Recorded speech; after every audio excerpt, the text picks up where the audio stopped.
we're back here, Fairview on Sports, episode 6. Pretty big day, I'd say. What do you got, Commish? We got a lot going on. Before we get to all the big news in the sports world, definitely around baseball right now, hot stove fired up. We have some awesome news. We'll be having a really awesome guest calling in today. HUBBS from Barstool, their primary Yankee guy. We got a hold of HUBBS, and he's more than happy to join us and talk some Yankees, talk some strategy. So we'll be picking his brain about that. He'll probably be calling in here in the next 20 minutes or so. So that'll be great. If that pops in during another topic, we'll just kind of roll with it. But I'm excited, man. A lot going on, a lot to get to. Pretty baseball focused day. We saw before we started, just came on the air here, Patrick Cobin, the biggest pitching target in baseball, spurning the Yankees pretty much, and going to the Nationals for 6 years and $140 million. They're putting together a pretty nice pitching staff, the Nationals. Yeah. If Strasburg's healthy. Yeah, Strasburg is he's probably always the the key key, to that. yeah, because Key to that you know you're getting, for the most part, with Scherzer. He's a Cy Young production, yeah. Pretty much, so. So when you could have Cobin as your number 3 with kind of all that pressure. If you get Strasburg locked in as a real number 2, he's one of the better number 2s in the league. Yeah, and that's probably what he is now. Like he's never he'll never be status, and especially with Scherzer on the team, he knows his place. Yeah, so that's definitely a pretty awesome rotation. Comes at a price though. That means Harper's gone, right? Or I don't know, man. Maybe a piece like that they signed to make Harper feel the need to stay. Right, it could go both ways there. Either they entice him and it's still a competitive team, or that's what I think. Or kind of fall back for if they're not able to sign him, kind of bracing for the fact that they still have a really good roster. So a lot of questions with that. There really no hints being dropped about any direction between Harper and Machado yet. Cobin definitely the first of these big dominoes to fall. I think the Yankees settled in at 5 years, $100 million. It's like their kind of final offer. And he wanted more. He wanted more than that. He wanted more, I guess. I don't know. There's a lot of speculation about him being a Yankee fan. His brother, his best man, putting on a Yankee cap, and wanting to bring it home. All the speculation out there that kind of pointed to it being a no-brainer, but we've seen this before. That seems to never really mean anything. Yeah, that rumor mill. So they use that with everyone. Harper, the big Yankee fan. Yeah. Everyone's a big Yankee fan. This kind of all fizzles up. Can't get everyone. I remember Harper would be nice. I mean, yeah, that'd be incredible. And Harper would be nice. Maybe there's some validity to that, and we'll if definitely you could go back in time and say no Stan, would you do it to get Harper? Yeah, not even close. I feel like everyone's on that page. I don't know why we did this a year early. Yeah, I think really? It was just... Is it just like us convincing ourselves we were going to win the World Series last year? Probably. And just the timing with Jeter coming in and wanting to clean house. You almost couldn't say no to Stan. Yeah, I mean, he was coming off, other thing people, forget too, and even I kind of, gloss over some of those, he was coming off an MVP year. He hit 59 home runs, He did win the MVP. In that ballpark, you started to salivate thinking, come in a Yankee Stadium, maybe hit for 60 plus.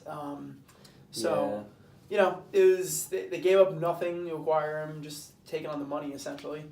A couple lower level guys, and I think it definitely derailed things from the standpoint of going after Harper this year. I don't think that's going to happen, unfortunately. It just seems like too much. Yeah, and I don't think they're going to move Stanton, but it'd be a tough task. Yeah, it would be to get rid of Stanton. Crazier things have happened, I guess, but. Yeah. You see now what the Yankees are going to pivot to. Really want the Cobin, kind of fill out that rotation, and then maybe Machado, maybe dabble with some other pieces.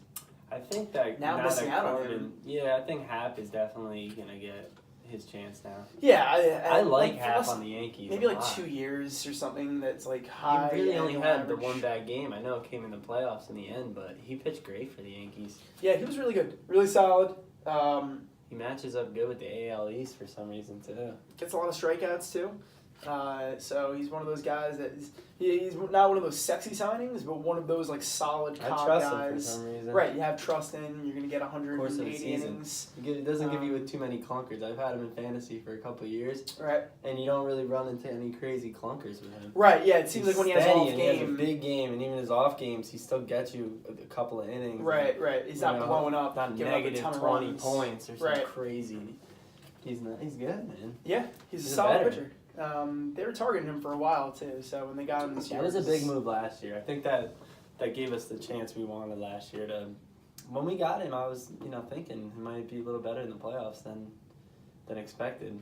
Yeah, I mean, and it's a shame that people will kind of remember him for that exactly.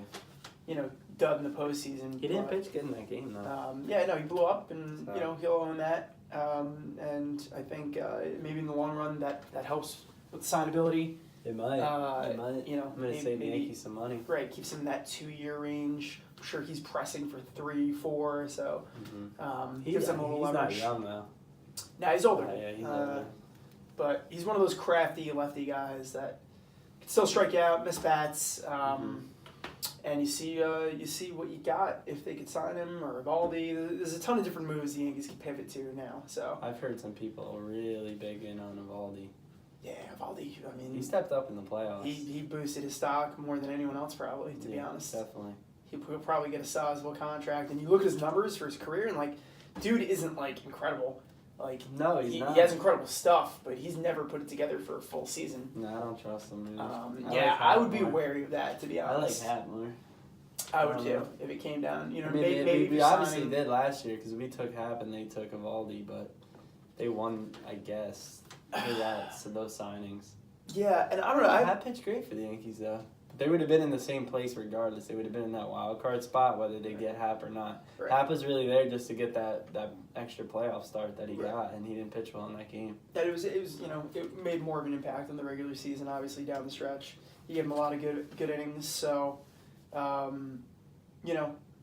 that probably the two next primary targets. I don't think they're going to go in the direction of a trade. Although, we'll see how much the Yankees are willing to give up with someone like Kluber, Mad Bum. But again, that's going to take a ton of Mad Bum would be- prospects.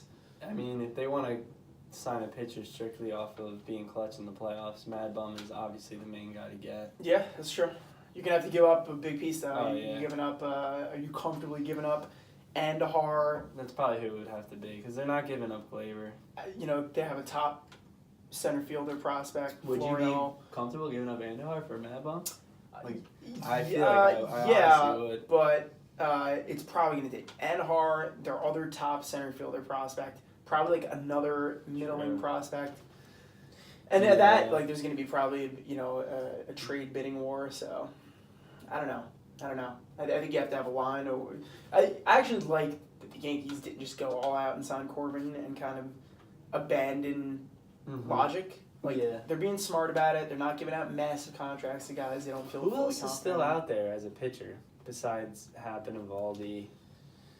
Yeah, I mean, those are definitely like the leading. Those are the leading candidates, right? Yeah, Lance Lynn, who's also another Yankee. I don't know. That probably rounds out like the cream of the crop in terms of free agents. So, Cobin really was evident by the contract and how big it was. He's, the guy, even if he's not a traditional ace. So He was definitely the popular target. yeah, but again, we'll dive really deep. I mean, they into did get Paxton.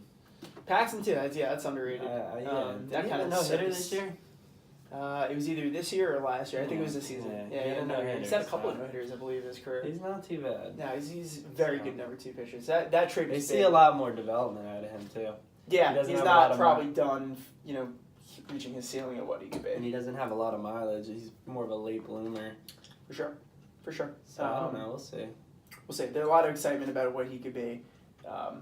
Just health is the biggest question. But they got him. They got insurance. So losing out on Cobin would have been much tougher if you didn't get Paxton. Given the state of the rotation and given what's out there. So they have still have a little bit of leverage with these other free agents. And you gotta trust Cashman. Cashman would trust.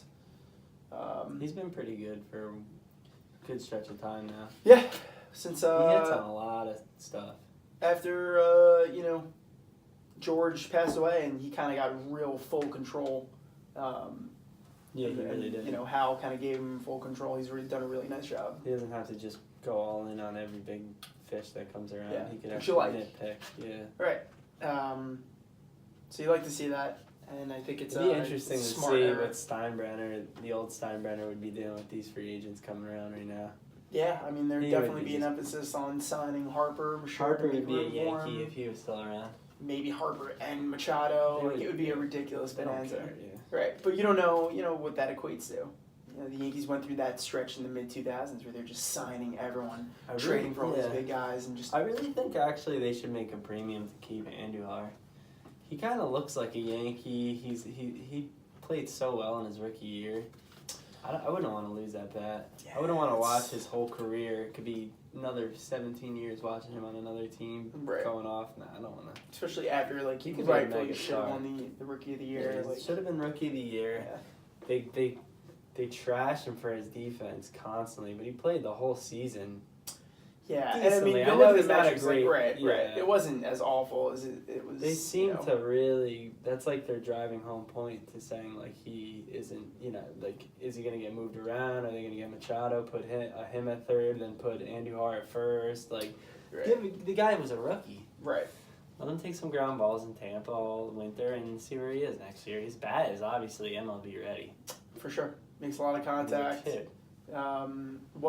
Wasn't atrocious at third. I Not a don't great think he defender, was. no, but like I think it was all emphasized when they Average. brought in that dude in the wild card game, replace him. Of course, coincidentally, he makes that catch. he makes a great catch So there, it's right? like, So that Andy kinda Hart couldn't highlights- have did right, that, right, you know? right. Yeah, that definitely plays into that narrative. And you see, I mean, that's what happens.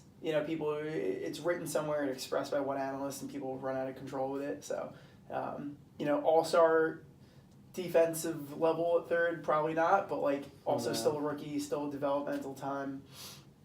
Yeah. And yeah, I think the days of just getting these younger players and trading them away for older aging veterans are probably over. So it's why, back to what we spoke about, like I would be shocked if they included Andujar in one of these deals. I would if it was to get one of these aces, but it just depends on the level of talent Yeah. you're giving back, You're not trading Torres. Torres Yeah. is really all-world talent.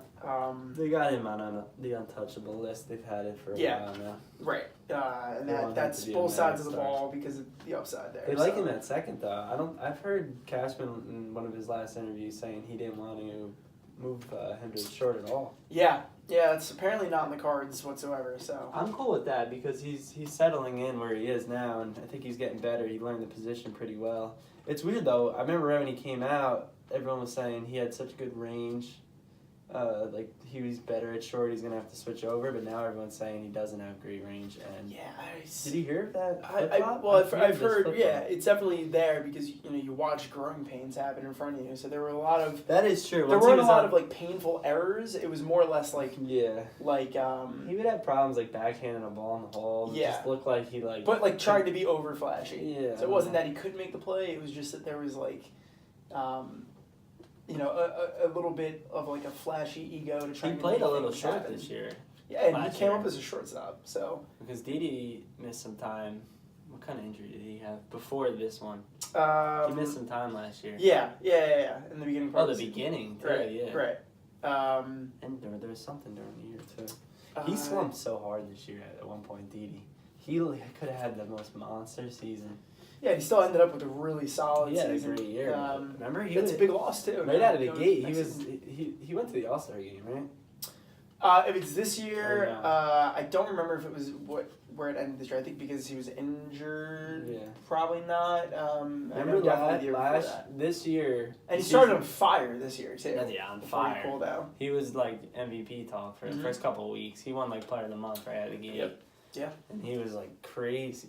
He got to like 12 home runs like that, and then slowed down. Cooled and off then- like crazy. Yeah, he's a streaky hitter. But Apparently, yeah. Didi is a Great big loss fielder. for the big part. The Great large part next shortstop. season. Fielding shortstop. Yeah.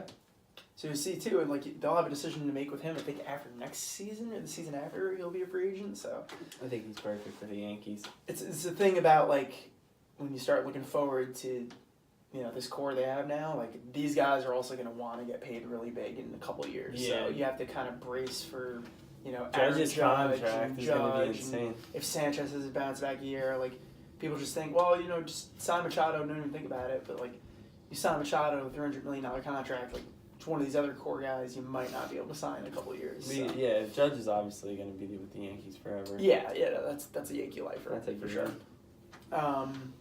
But they want Sanchez to be like that.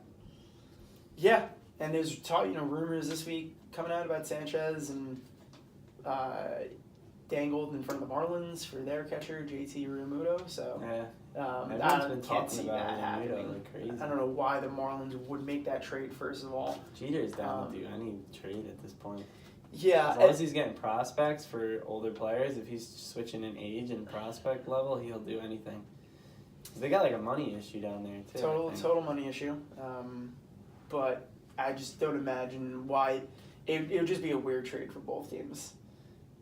If you're trading Sanchez, like I don't want Sanchez to go anyway. Yeah, it's just pulling the plug. He's proven that he can hit pretty well. The fielding is slightly a problem. It definitely had its moments this year. Yep. Can it be fixed? Maybe. He has a cannon.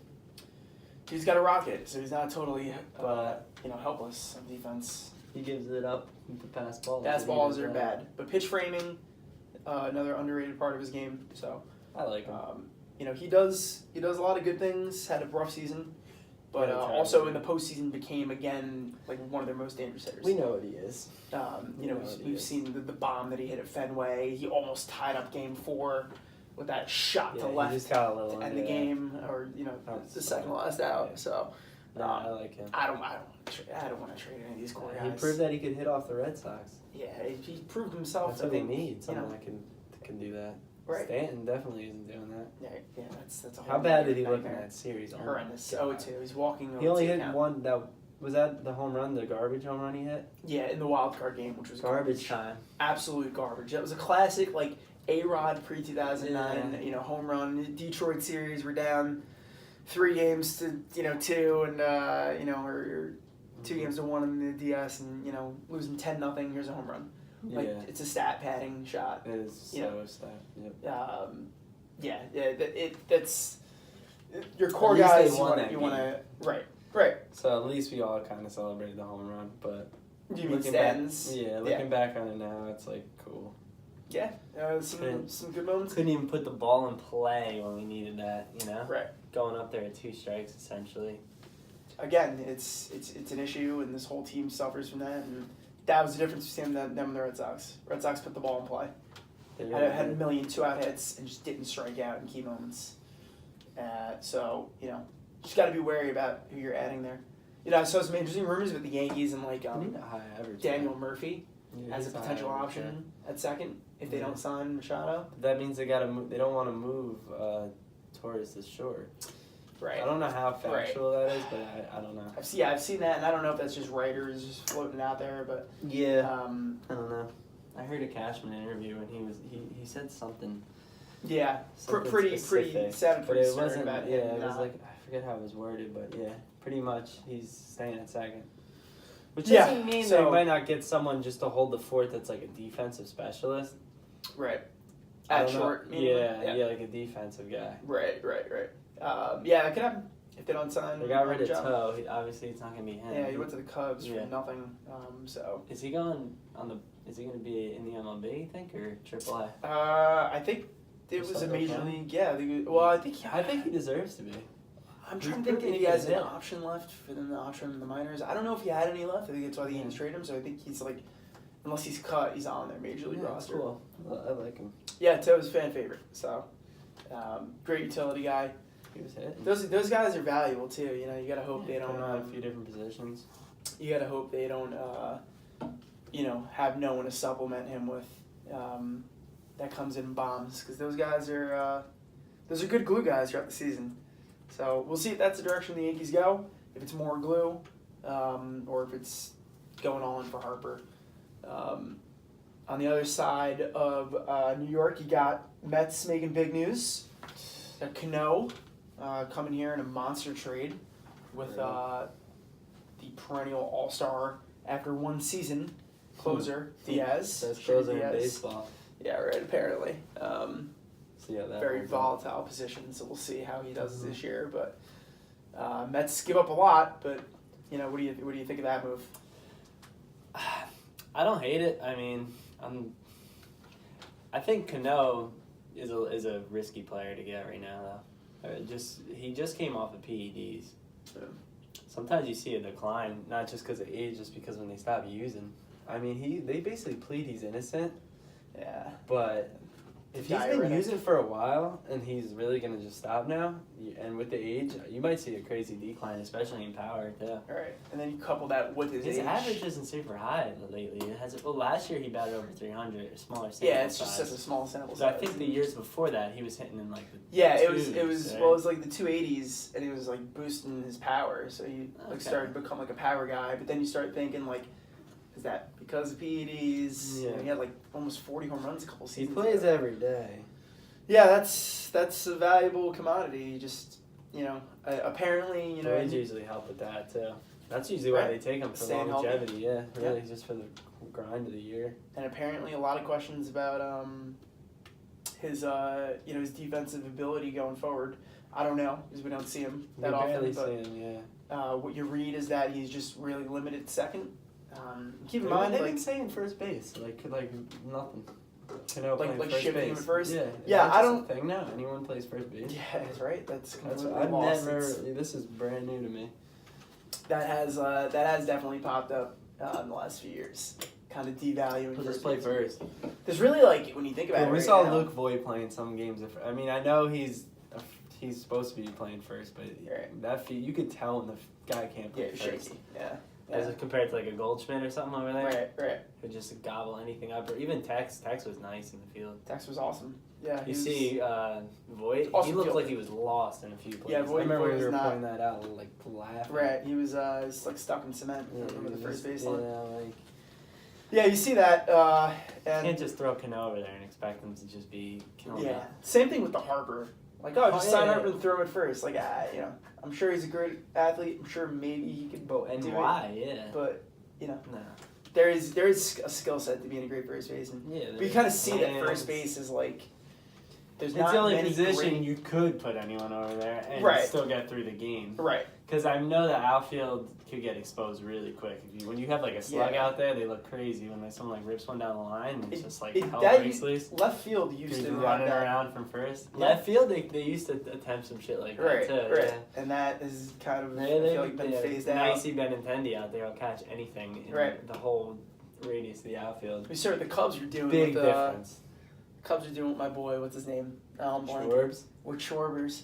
Little Schwarby. He, Out there, throwing him out in the He left. can play a little bit of ball out there though. He's got Yeah, a little bit of it's an hands. adventure though. It started out as a huge. It was an adventure. adventure in the playoffs a couple years ago. Just dropping fucking little little league pop ups. Yeah, you can't be doing that. In Little League, it was like, all right, throw the kid in right field. That sucks. Right, but that's you what try it that is. in the MLB, Yeah, right it's- field is like the biggest position. It's a disaster. It's gonna get exposed and replayed over in social media constantly. So, getting back to their intention is to play him at second. So if you're a Mets fan, you're excited, but I would be excited if I was a Mets fan. it shows they're going for it, which I guess is a I mean, positive. If you're going to sign a closer that's apparently going to be a top reliever for you, that means that you're expecting to be winning games for him to come in. So you think that means they're signing someone else? There's a have to, rumor that right? surfaced. You don't load up the back end of your pen if you're not going all in. Right, There's no point. logic would say that they're Trying to either, win games they're if either you're staying spending money. stationary or they're going to My sign point. a couple more pieces or go after another big piece. They're going after something. So if they there was a rumor that came out about them going after Kluber. I don't know if they have the pieces to. I don't think so. I wouldn't say a pitcher. I was thinking like a bat. Yeah, I mean that's what's needed. They need a catcher. They need some out. They obviously need a first baseman. Mets have some significant holes. They need other bullpen pieces in addition to Diaz. But I don't know. They're going to follow the national model now, or just load up on the front end of the rotation, maybe. That's going to be really interesting to see how that plays out. But definitely the new GM coming in, not taking any shit. Brody's here to... He's making moves, man. Yeah. He's making splashes.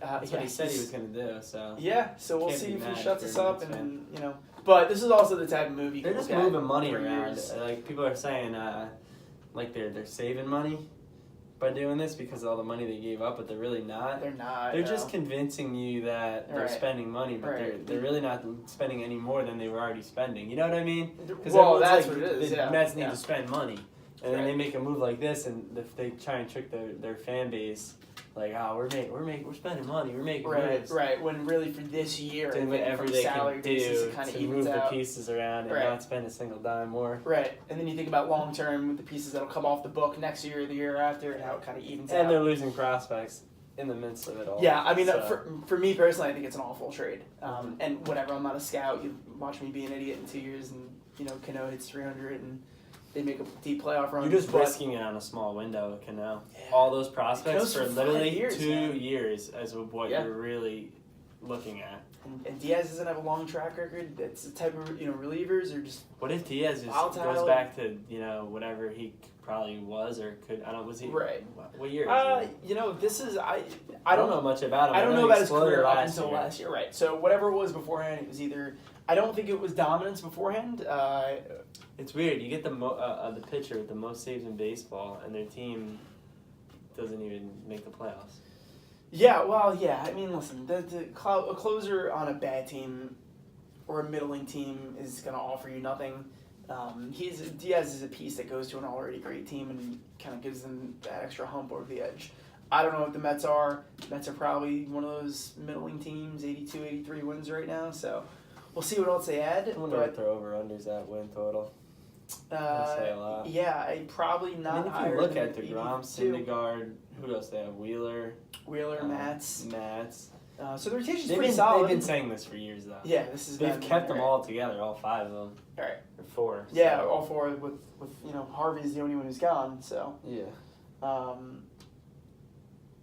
Let's see if it's interesting with Murphy out there. I wonder if they would go after Murphy, kind of bring home the band again. Take another shot at it with the old school look at the Mets from a couple years ago. Wait, didn't Murphy he play second though, right? Yeah. Or he could play first. Yeah, he could play first. I think they were trying him out at first a little bit. That's why. That's what you're saying. Bring him back, right? They could. Honestly, they're gonna spend all the money. He did damn good for them. He's been awesome the last 3 years. Yeah, Look at his numbers. I'm interested in him. Yeah, I like him from a Yankee perspective. I don't know. Just move Glaber over until Didi gets back. I mean, right, and then they need to get these guys working on ground balls. They seem so scared, like they're not good. I think they're talented. You get Andujar and Glaber on the left side together. They're both young. They could build some chemistry. Play well together. I know it's risky. They're both in their second year, taking over the left side of the infield. But you pull that off. You add Murphy in there for a while. Who's playing first? Is Bird getting another shot? Oh, I was talking Yankees. Yeah. Well, no. I mean, they seem very split on Voit and Bird. They're bringing right Voit now. back. Yeah, Voit's. I mean, from everything Cashman's indicated, he's probably going to go into the season as their number one guy. So they'll have Bird on tap behind him, whether it's in the majors or in the minors off the bench, or starting in the minors, but. That's probably the plan unless they sign someone. Unless they sign they'll probably sign. Imagine they sign Goldschmidt. Goldschmidt. He just signed, right? Got traded to the Cardinals. I don't know if that's official yet. Holy that was shit. Yeah, Cardinals out here making moves. Diamondbacks gave up on Goldschmidt. Yeah, I mean there was a lot of rumors about him being moved for a while. Goldschmidt's so good. And you kind of knew he was going somewhere, but that was, I think they were in the final stages. You got this. What is this? Default. Look at this. This is like the most sketched Google. I like how you typed in Paul Goldschmidt and you got a Big Show right here. Like it's clearly typed out Paul Goldschmidt. Look at this. It's like ads galore. Searching for it. This is so bad. Here, go right in here. Is this Google? Yeah. All right. This is ad hoc finalization. I'm pretty sure it's final. Yeah, that looks a little better, right? Deal discussed. I mean, they were deep in discussion. So if it's not final, it is it is close to it. It's interesting. Yeah, so... I find it interesting. He's such a good player. Goldschmidt's awesome. Awesome all around. The Yankees are probably gonna go ahead with Voit. They're going with Voit. Bird's gonna get one more shot. They'll they've been continue to give him shots. Yeah. They've been trying I so think hard they've to get him seen everything they could, but I also wouldn't be totally shocked if they look to move in a different direction. I'm sure they want to move him. He's probably not moving the needle at all in any trade. No, they're not getting. He's not even a now. piece at this point. Nothing. He's a bag of balls. And Really you look at the long-standing nature of his career. It's been a lot of underperformance, a lot of promise, but a lot of underperformance. So, yeah, it's exciting though. It's exciting. I feel like you got the winter meetings next week, so there will be a lot of movement. I'm sure a lot of trades will go down. That's usually when you get a lot of stuff going on. Yeah, a lot of rumors will come out. I don't know if any of the big guys are going to sign, but yeah, this is early for Cobin, man. I didn't think it was going to come until late December, so the dominoes are after him are really going to start to fall here soon. He went to the Nationals. It's pretty interesting. Yeah, dark horse. You know, you weren't hearing anything about the Nationals. No, The Phillies. Report came out this morning about the Phillies not being outbid, which clearly did not. The Phillies have been saying they're going to spend money. They're going to spend money. I'm just waiting. That means get reckless. That means they're 100% going to get either Machado or it's looking that way. Harper. One of them has to go to Philly now. Yeah, Harper. Harper must just not want to go to Philly. I was reading something today that apparently those close to him don't think he wants to go there at all, and that he might end up there ultimately just because they're the only suitor for him. Mm-hmm. But I think his hope is that, you know, whether it's the Yankees or, you know, the Dodgers or another big name he market, wants to be in a huge market. Philly's middle market probably. And listen, we'll go to the phones now. It's awesome. How's it going? Hey, what's going on? HUBBS, what's up, man? What's going on? How's it going, bud? This is Vince over here with my partner Sam. Hi, how's it going, HUBBS? What's going on, bud? Yeah, so we're recording now. We are definitely excited to have you on here. We track all your work over there at Barstool. Obviously representing the Empire in full force. I know it's not easy over there with the Boston bias, which can get sickening at times, but you do a great job representing all of us over there. So thank you for your work over there. Yeah, so we just wanted to get you on and talk a little Yankee strategy. Obviously, kind of our agenda was blown up with the news a few hours ago that Cobin is headed to Washington. So yeah, very very surprising. With the dust kind of settling on that, how do you think? What are your thoughts on it, and how do you think this kind of derails maybe the Yankees' initial plans to kind of perfect the rotation with Cobin? Yeah, it's pretty disappointing considering back-to-back years we were pretty much heavy favorite to land a big-time free agent, and they ended up going elsewhere first to Ohtani, and now that's obviously disappointing. Obviously, the New York native, grew up a Yankee fan, you connecting all the dots. The whole wedding thing last week, it just made too much sense almost that obviously doesn't pan out. And, you find that the Yankees are from 5 for 100, and the Nationals went up to 6 and they were never going to go for the 6th year. They were maybe going to up that to like 110, 5 for 110, that's about it. But then you find the Nats go 6 for 140, which is just outrageous. Yeah, for a guy that's really had one good year, everything else is pretty incomplete. He's about to be 30. He's a National League pitcher. Switching to the American League always harder that way than the opposite, obviously. Right. I don't know. He's not a pitcher worth 6 for 140 based off 1 year. And Cashman knew that, and he would only budget 5 for 100. They clearly weren't as in love with him as maybe he was made out to be. And I don't know. It's disappointing, but I'm not as down as I was when we did land Ohtani. Maybe Ohtani was just cooler, but I think they'll be fine. I think Cashman's on the phone right now with Cleveland, and he's going to land someone in the winter meeting from Cleveland, whether it be Kluber, Carrasco, or Bauer. I think they're going to get one of those three, and it'll be totally fine. So it's disappointing for sure. But honestly, like, I don't fault Corbin. Like, I really ripped into Ohtani when he didn't even sit down with us. But, like, I mean, when your wife doesn't want to live in New York City, as I believe that was the case, and you're offered $40 million more extra with another year, you're going to go to that team. Doesn't matter what fan you are. Yeah, a couple things there. First of all, it is pretty crazy that the numbers got that high with Corbin. Really, just to an astronomical level. I mean, the guy's not an ace. I think, as you put it, a really solid, probably number 2 starter.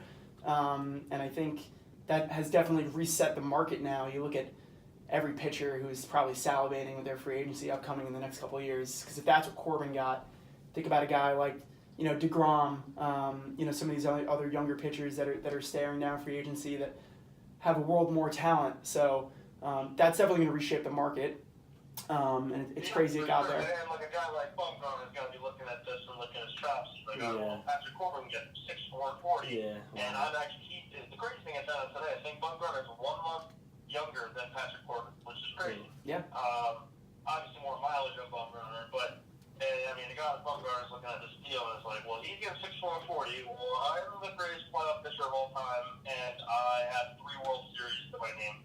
So I'm going at 200 minimum and probably even higher than that for whoever's going to pay me in like a year.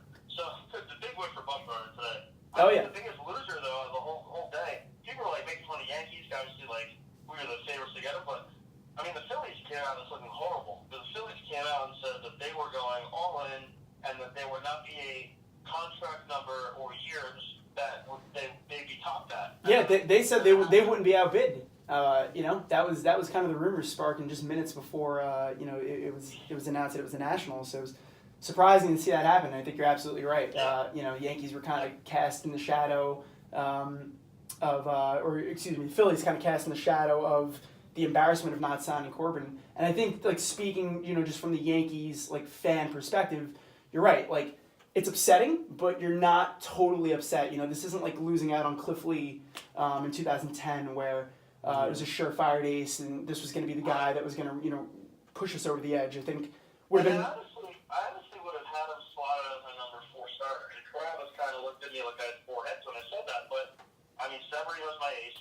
Paxton's my number 2, and I put Tanaka ahead of him just based off experience and consistency And postseason performance. So I have Corbin as our 4 if you were to sign with us. Right, which would have been an excellent 4, but. A nice 4. You can't exceed $100 million for your number 4 starter. Yeah, I don't love him too much, to be honest with you. And the track record of just the success that he really hasn't had. It's pretty crazy it got that high, but he's off to Washington and let them have a $500 million invested in the front end of their rotation and see if they can win a playoff game. You definitely caught my ear with the Indians pitchers. I think getting one of those would be key. Yeah. I jokingly said that I hope during the winter meetings, Cashman just finds Mike Turnoff, who's the Indians GM, and he just locks him in a room and throws away the key and says, you're not coming out of the room until I get one of your pitchers, and we're going to work out a deal, and then we'll go from there.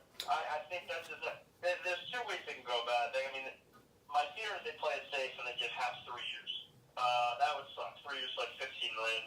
It would suck to go into this offseason and expecting them to spend and upgrade the rotation, and all you do is bring back CC, Hap, and then add Paxton. Paxton's no slouch. I think Paxton healthy could be one of the best pitchers in baseball. I honestly do believe that, but I want them to do more than that. I want them to reach for the sky a little higher. So I hope that they don't settle. I mean, maybe Hap is like your last resort, everything fails, but I think you got to call Cleveland, and you got to maybe dangle Florial. You got to maybe get rid of Hicks. Maybe Andahar, depends who they want. It won't be all 3 of those. It won't be probably 2 of those 3. It'll be 1 of those 3 along with like an Albert Bray or something like that. Right. But I think that's what you got to do. You have to get one of those 3 guys, and any of them will work. All of their contracts are team friendly, and they're all awesome in my mind. Yeah, we need someone that could step forward for maybe an ace role too. Because Sevy, I mean, he's just not locked in right now as a full blown ace for the course of a year. I feel like. and they passed up on Verlander, like you said, Ohtani in the last few years. I think it's time to make a big splash. Kluber would be crazy. Yeah, for sure. Kluber would be awesome. I think Kluber will cost the most. Yeah. Bauer's interesting. But the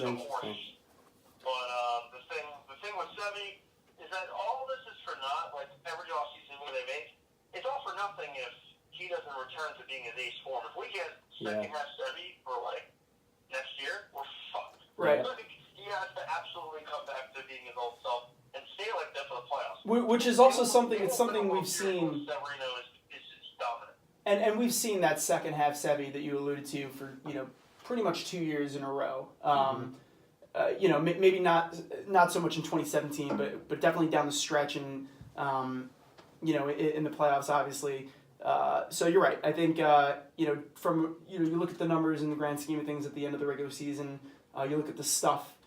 The dude has everything he needs to be an ace and probably is considered an ace right now. But I think you get another surefire 1A or 1B to Sevy's 1A or vice versa. I think you're looking at this offseason and you're looking at this rotation in a completely different perspective with that newfound confidence, as opposed to settling for one of those back-end guys, a guy like Happ, a guy like Eovaldi.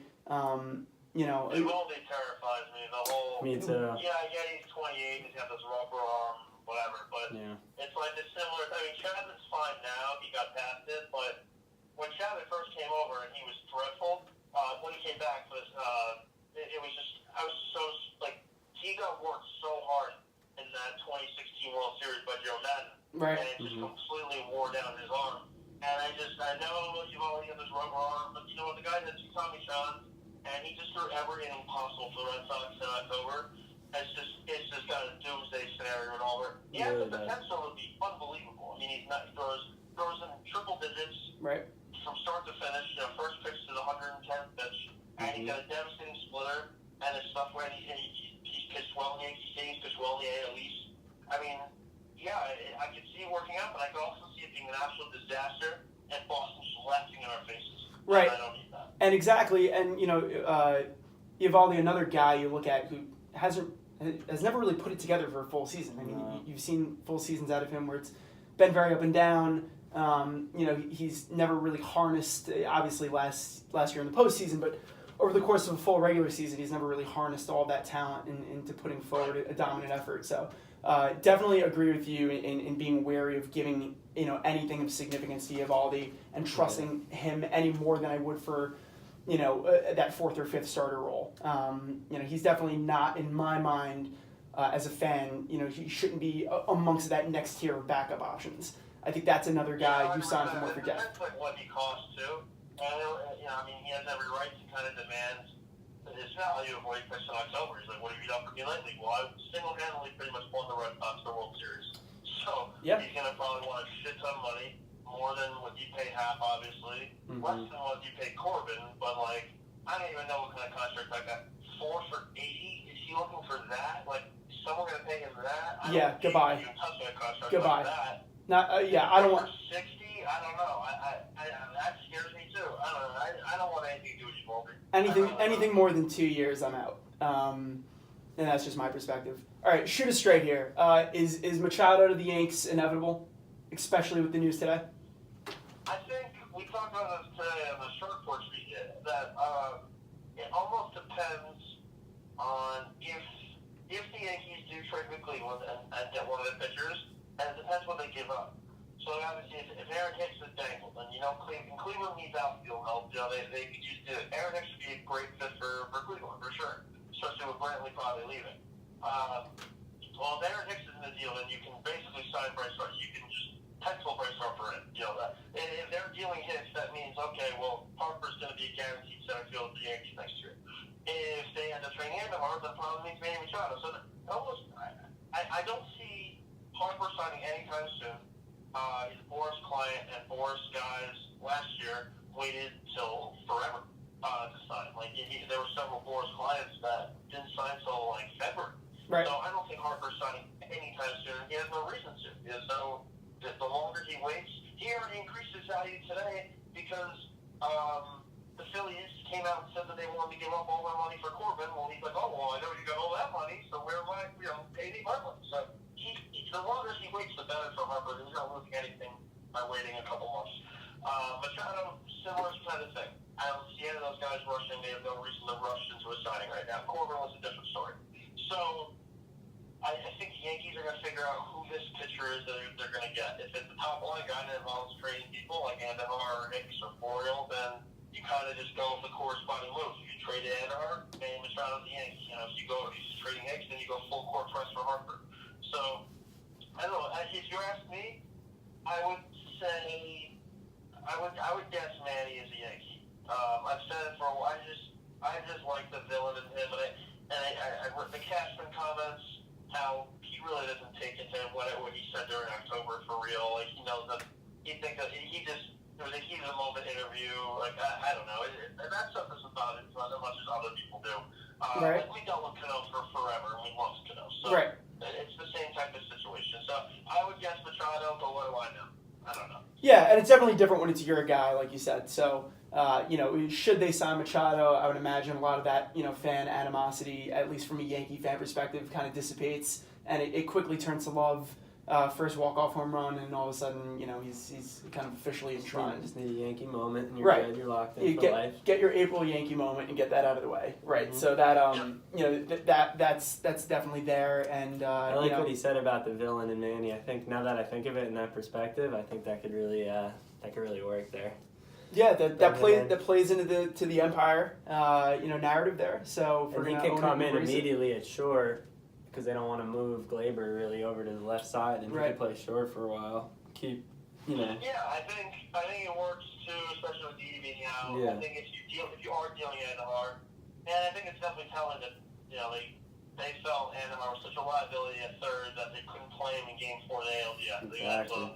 That's all you need to know about how confident they are in Andahar's skills. And sure, you can always get better, and he's so young, he's such a good hitter, but I mean.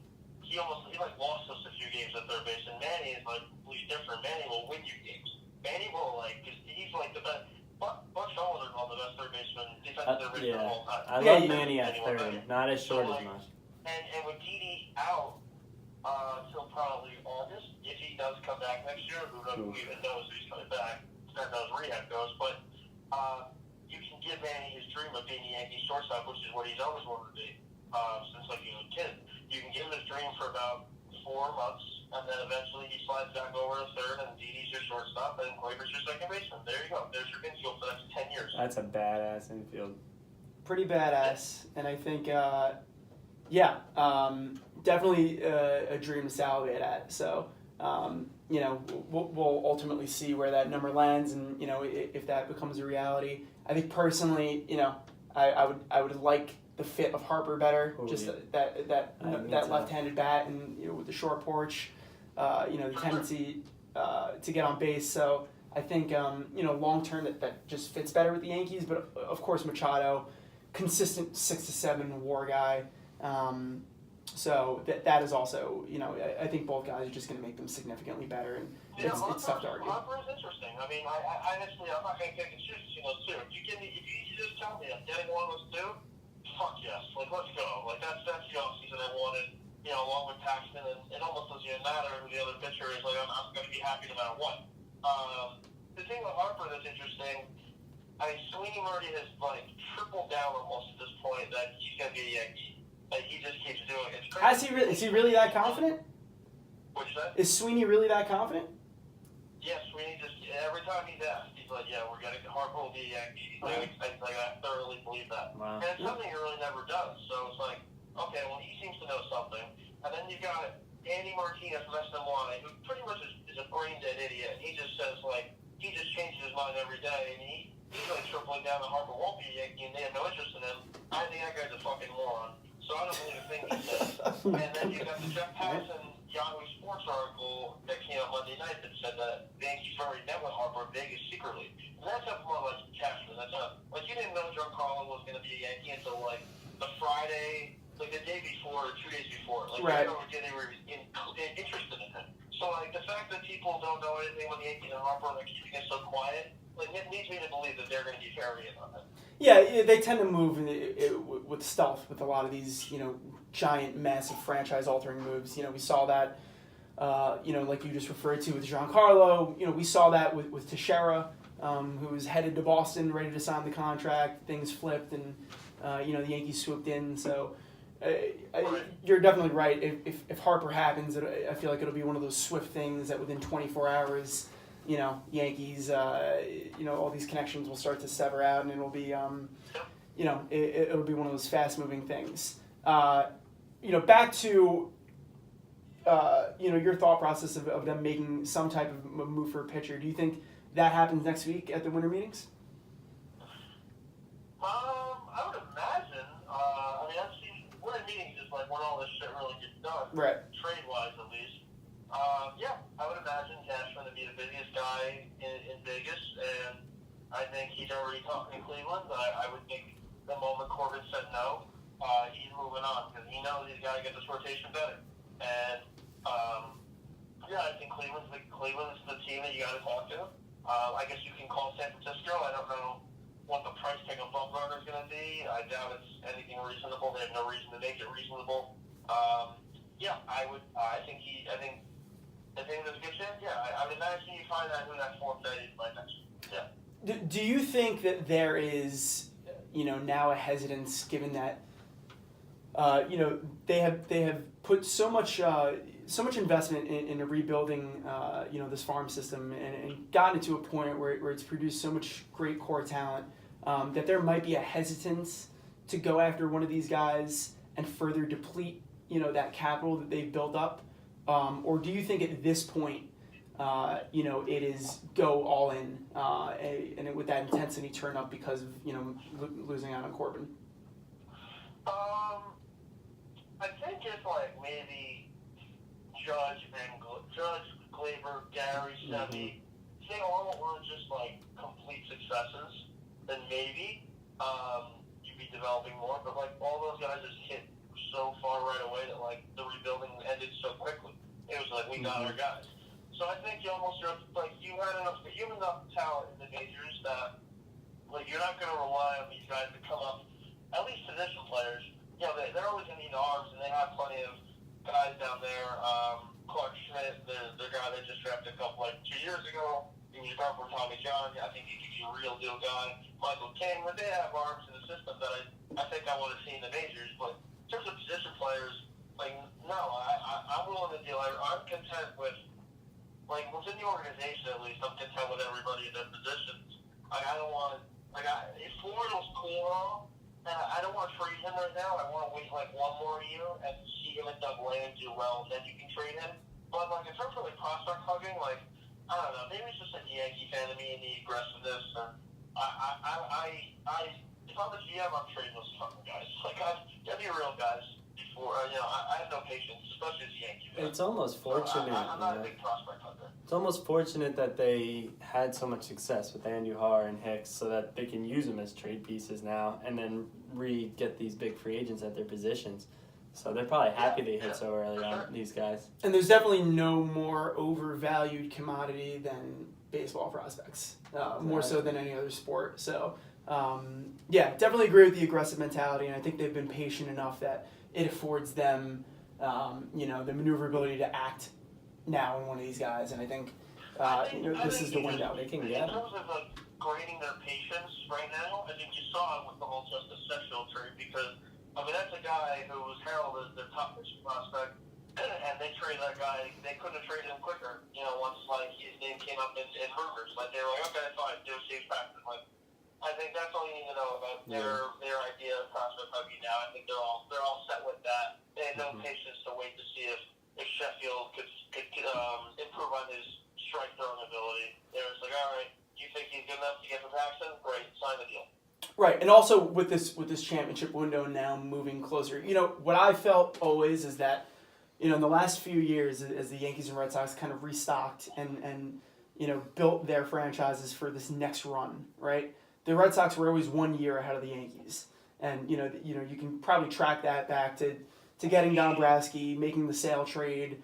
I think that kind of was spotlighted in 2017, where the Red Sox went into that season with the Sale trade, with the expectations to make a deep playoff run. and the Yankees were still in the rebuilding mode. That weren't even expected to make a wild card push.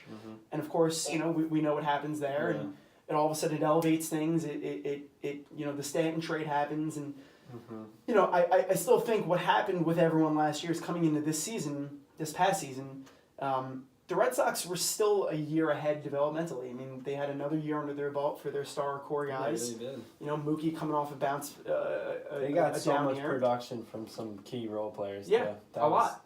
And Bradley Jr. It culminated right. You saw like those role player guys.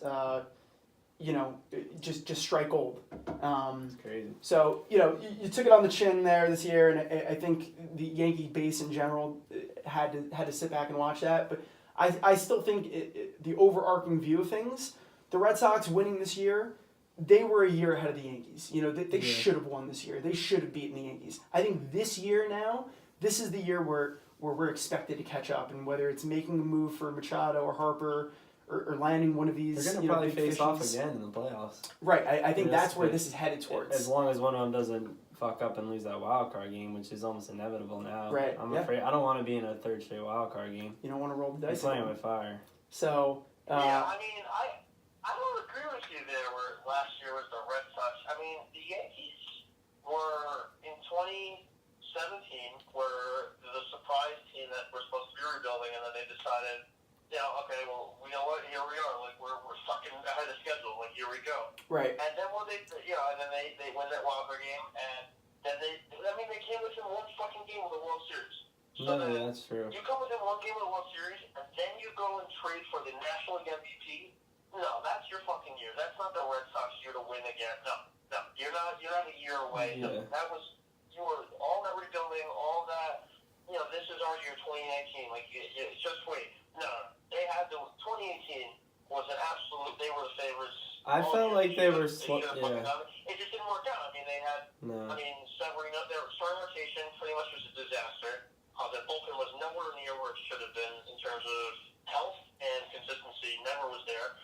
Seemingly like two guys would get going, and two guys would be absolute travesties. The lineup, Judge missed almost 2 months. Right. Gleyber went into a little slump, and after he was good for a while, Giancarlo was absolutely so inconsistent. Gary had the worst year you could possibly imagine. Nothing went their way. And you look at the other side in Boston, they had everything going for them. They never had a slump. They never had really a bad injury. The biggest injury was Sale, and they worked around it. It wasn't that bad. He could have pitched in September if he wanted, so they just rested him. For the most part, they had the most clean, injury-free year, and they just never really stopped. They just kept on going, and hats off to them. It was their year. And 2019 is a ginormously pressure-packed year. If they don't do it, Boone's going to be gone if they don't have a great year. Wow. Giancarlo, I always said that his second year was going to be, in New York, was going to be his biggest. That you always need a year switching leagues, switching to a winning atmosphere. Going from Miami to New York could be more polar opposite places in terms of winning expectations and all that. So I think you need a year, and he still put up 33. What was it? 38 and 100. He still had numbers. Right. They're better. But, when you look at 2017 on Carlo, you're like, okay, well, where the fuck is this guy? That guy never had. We had little 3 or 4 game spurts, but you never had a 2-week stretch where everyone was like, how the fuck are you supposed to pitch to this guy in this lineup? Right. I expect to have multiple weeks of those in 2019. You have to. 2019 is one of the more pressure-packed Yankee seasons in so long. Not only because they failed like they did, but because the Red Sox won the World Series in the most dominant way possible. And you're the Yankees. You have to win the division. You have to, like you said. I'm tired of playing that Walker game 100%. It's the worst game in the world. It's the worst fucking idea in the world to have a game in baseball. Anything go anyway. So you have to win the division. That's first and foremost, then go from there. But they have to win the AL East. 100%. And listen, I think like you pointed out, when you're gonna reflect on last season and all the things that went wrong, all the things that went right for the Red Sox and wrong for the Yankees, and to still evaluate it as a 100-win season, it tells you all you need to know about the core they already have established, the moves they're going to make now that they've already made for Paxton, that they're gonna inevitably make for one of these other pitchers, and most likely signing one of these big blockbuster free agents. You're right. This is the year, and I guess that was my overarching point before. Like 2018, yes, it was accelerated, and right, they put all their eggs in the basket with the Stanton trade. But for me, as a fan perspective, looking at this reload, it was always 2019 is that next. They're gonna go out. They're gonna grab a couple of these massive pieces, and this is now that 3-year window. And we're here, and obviously, Red Sox winning. Your hats off to them. They kicked the shit out of everyone in front of them, and they deserved it, and they had massive production out of their stars in the postseason. And we'll see. A big year for a lot of people on notice, and perhaps no one has more pressure on them than Stanton, because that just in the playoffs, a walking 0-2 count. Every time he stepped in the battery box, it was 0-2 instantly, and this is. This is the year to see if everything meshes. Yeah, I mean, he turned into, tack on Amazon, because any production he had in the playoffs, where it was like, if it was a 7-0 game, he's probably going to have a home run. Yeah. And if it was bases loaded in the 6th and we're staging a comeback, he was going to strike out 3 pitches in the most pathetic at bat in the world. Right. Yeah, he's really bad for Stanton. And he knows that. He I admire the way he handled the early April, May struggles. He literally he did it the way you should and not the way Greg Bird has ever done it. And he just acknowledged, he's like, yeah, I fucking suck. Like, they should be booing me. And he could have taken it a billion different ways. And then he ended up carrying us for about 2 months in the summer. We need more of that. I mean, he'd be more consistent for sure. But I have confidence in Giancarlo. I think, like, fine, if you want to hop off, same thing like Gary. Do you want to hop off those 2 bandwagons? Like, you think those guys can't handle New York and win for fucking more? Those guys are way too good at this sport. They're paid way too. Gary isn't, but Giancarlo knows how much he's getting paid, and how much pressure is. I think he's gonna bounce back big time. Yeah, we see it all the time. Small sample size, it'll shift the narrative one way or the other. So, right, I think it's kind of just walking yourself back from that Yankee fan aggressive tendency to slap a label on someone. Would you be surprised 2 weeks into the season if New York's obsessed with Sanchez and Stanton again? Right, yeah, they start off on a hot stretch. And they're more than capable of both being super hot. So I like it. I'm excited. Yeah. Listen, this has been awesome. Stanton's a cool guy. If he's a Bronx legend, or something, it'd be cool, man. He just needs to step up. He's more than capable. If he has just as good of a season he had in Miami and New York, he'd be a god. Yeah. And he'll have 9 more years to kind of prove that. Yeah. So yeah, we'll see how it plays out, man. But listen, thanks for giving us almost 30 minutes. Appreciate it. It was fun having you on. We'd love to have you on again in the future. And a little plug for you. Obviously, the Short Porch, awesome podcast you got going on your end. Doing big things over there at Barstool. So keep killing it, man. And thanks for the time. Appreciate it. Yeah, no problem. Yeah, Short Porch.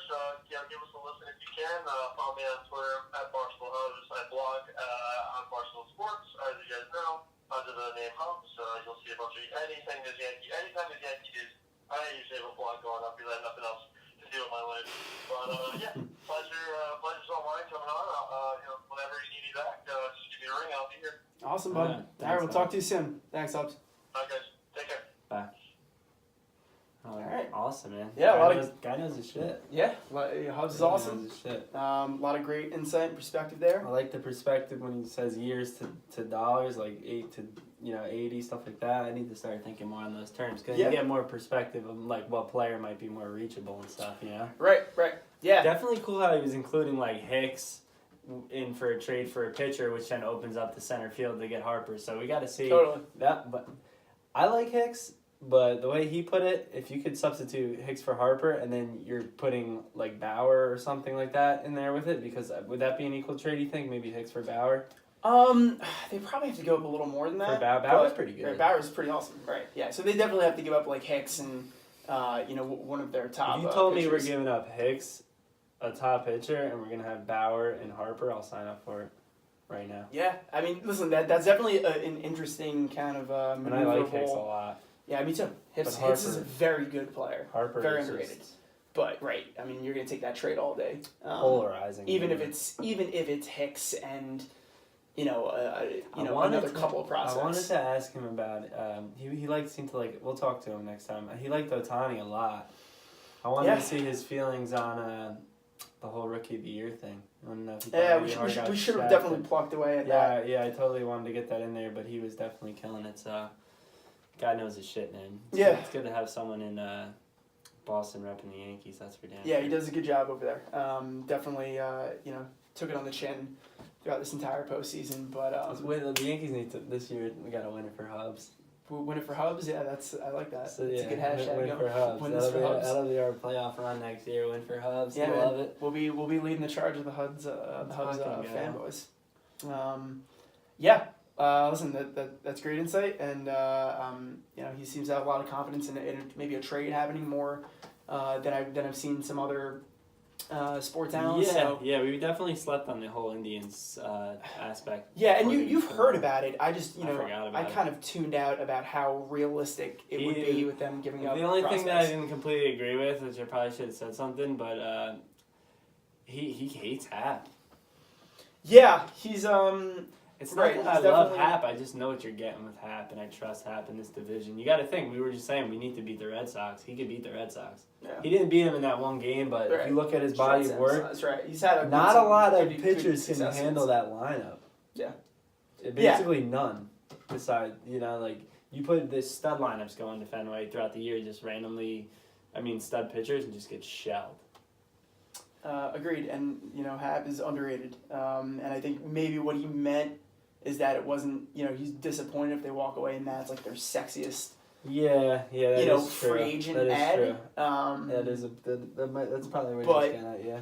But listen, if they sign Hap, it's an addition to another massive move. I like Hap. And if Hap and Machado is kind of the two big fishes that you walk away with, that's awesome. So. Machado is seeming more realistic by the day. Yeah, I think them missing out. I think if they would have got Cobin, I actually think it wouldn't have prevented it from happening, but it would have just made it that much more unlikely. I think now they have all the incentive to kind of go out there. We need to get more out of Sevy. Yeah, Sevy. You had a 1B to Sevy, and I wanted to say when you guys were talking, they're probably gonna put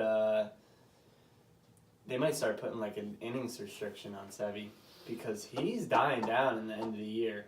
They need to start monitoring how many innings he's throwing because he might be getting like a dead arm and not saying anything. Because if you look towards the end of the year, towards the playoffs, his velo is still there, but he's probably feeling it. He's pumping all year.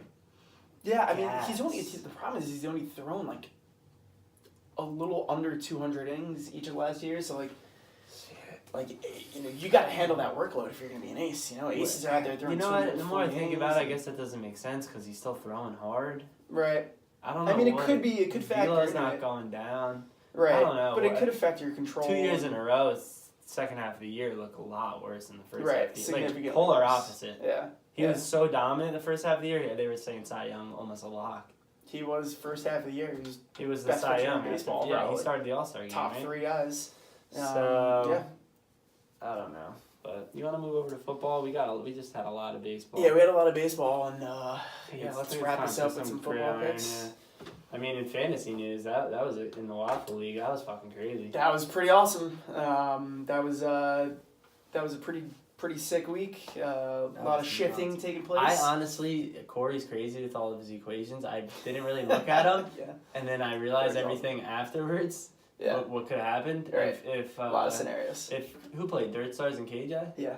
If Dirt Stars would have won, with points scored, you guys. Then I would have been out. Yeah. Right. Yeah. Yeah, they have more points scored than you. Yeah, they would have been instead of us. Right. So I didn't even watch it. I didn't monitor that game at all. Yeah. That was the game I should have been looking at. What are you going to take care of my own bit? There's nothing I could do, but I didn't even look. Right. Until I woke up. I thought I won and I was set. You so might me have and not KJ were the only ones that if you win, you weren't necessarily in. Because KJ won, he didn't get in. KJ won, right? Yeah. Because I had more points scored. Because I started... Max. I started my defense and kicker when I was already locked in too. I was confused. I was like, I might need these points, and apparently I did. Yeah. Yeah, you could have. I don't know how close it was. I don't think that was the difference, but Yeah, I don't think it would have been the KJ difference. scored a few more though. It would have been the difference. Yeah, you had a really close amount of points scored, I think, with KJ. So yeah, I only beat him by a bit. Right. If he scored a few more, it would have been interesting. Yeah, it would have been interesting. I think you only beat him by. It sucks that he won his 6-6 game and didn't get in. That's rough. 7-6, man. It's not even a guarantee anymore. It's not. So fantasy playoffs coming up. This is a nice segue to what's real gridiron NFL. I want to take a pick or two. I mean, I took your pick last week and it lost. We had a lot of confidence pre-game too. So I text message. Yeah, I thought Winston was gonna blow that. I doubled down on my pick and it covered. And I took Seattle -10 against San Francisco. Okay. So I was happy with that. All right, that was solid. Even on the day, you know. Yeah. So I'm gonna take a pick right now. I want to look at the slate. I haven't really looked at it too much yet, with all the Yankee shit going on. But I like this right here. I'm gonna take it. Fuck it. The Cowboys are home. Okay. They're the favorite, and it's -4. Ooh, you're going division Really? game. I'm diving in. All right. I'm taking Dallas -4 at home. I just think they have a better football team this year, and I think they're gonna have a statement at home. Okay. I really do. All right. It's risky, but that's my pick. All right. That's listen. Do it Those for division town. games, Take it for especially town. in the East, are impossible to predict this season. You have no fucking idea what's gonna happen, but I want to be a part of that game. Tell me that's not an interesting game. That's a there's sexy so much game. in line That's game with of the that week. game. That is 100%. 100% NFL game of the week. Fuck yeah. Yeah, that's gonna be. Pip Rivers was sick last week. Wait, who? Pip Rivers. Oh, Just random yeah. fact. She was. That was fucking a great game. I was so excited all day to watch that game, and it lived up to the hype part. Well, I went yeah, into especially- halftime like this might be fucked, especially with my fantasy. Yeah, picks. especially owning him and Allen, and then Yeah. Allen explodes after that. Allen That's- caught fucking like 150 footballs that day. He was CPR he's pretty God. impossible. His second year in a row, he's had his 6 second half. So Rivers expecting his 9th kid, I think. So Yeah, Rivers is expecting. He's Daddy Rivers. He's not missing with any shot. He's 10 for 10. Yeah, almost. he's completing that shit. But yeah, it's a great game. That's gonna be definitely game of the week. You take a look at the lines here. Everything's very closely bunched. You got everyone past their buys at this point in the season. Everyone's full strength, firing down with an eye towards a playoff spot. I'm gonna look at this. We got.